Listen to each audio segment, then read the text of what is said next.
2004 പുറത്തിറങ്ങിയ ഷാജി കൈലാസ് മോഹൻലാൽ ചിത്രമായ നാട്ടുരാജാവിലൂടെ മലയാള സിനിമയിലേക്ക് കടന്നു വന്ന താരമാണ് രഞ്ജിത്ത്.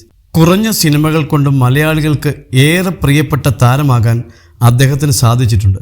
ഇപ്പോൾ തൻ്റെ പുതിയ ചിത്രത്തിൻ്റെ പ്രൊമോഷൻ്റെ ഭാഗമായി ഫിൽമി ബീറ്റിന് നൽകിയ അഭിമുഖത്തിൽ സംസാരിക്കുകയാണ് രഞ്ജിത്ത്. താൻ നന്ദി പറയേണ്ടത് മോഹൻലാലിനോടാണെന്നും തന്നെ മലയാള സിനിമയിൽ പരിചയപ്പെടുത്തുന്നത് അദ്ദേഹമാണെന്നുമാണ് രഞ്ജിത്ത് പറയുന്നത്. ഒരുപാട് സിനിമകളുടെ കഥ കേട്ടിരുന്നു, എന്നാൽ അതൊന്നും ഞാൻ ചെയ്തില്ല.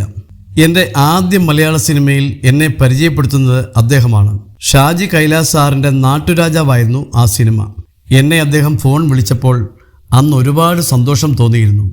ആ സമയത്ത് ഒരു ഷൂട്ടിങ്ങിൻ്റെ ഇടയിൽ കാലിന് പരുക്ക് പറ്റിയിരിക്കുകയായിരുന്നു. മര്യാദയ്ക്ക് നടക്കാൻ പോലും പറ്റാത്ത അവസ്ഥയിലായിരുന്നു. അതിൻ്റെ അടുത്ത ദിവസമായിരുന്നു ഷൂട്ടിംഗ്. അപ്പോൾ ഞാൻ ഷൂട്ടിന് വരില്ലെന്ന് പറഞ്ഞു. അന്നെന്നെ മോഹൻലാൽ സാർ വിളിച്ചു. കാലിന് പരുക്ക് പറ്റിയതൊന്നും കുഴപ്പമില്ല, വന്ന ശേഷം നമുക്ക് നോക്കാമെന്ന് പറഞ്ഞു. കാലിന് കെട്ടുമായാണ് ഞാൻ ലൊക്കേഷനിലേക്ക് പോകുന്നത്. എന്നാൽ ലൊക്കേഷനിൽ മോഹൻലാൽ സാർ എന്നെ ഒരു കുട്ടിയെപ്പോലെയാണ് നോക്കിയത്. ലൊക്കേഷൻ എല്ലാവരും അങ്ങനെ ആയിരുന്നു.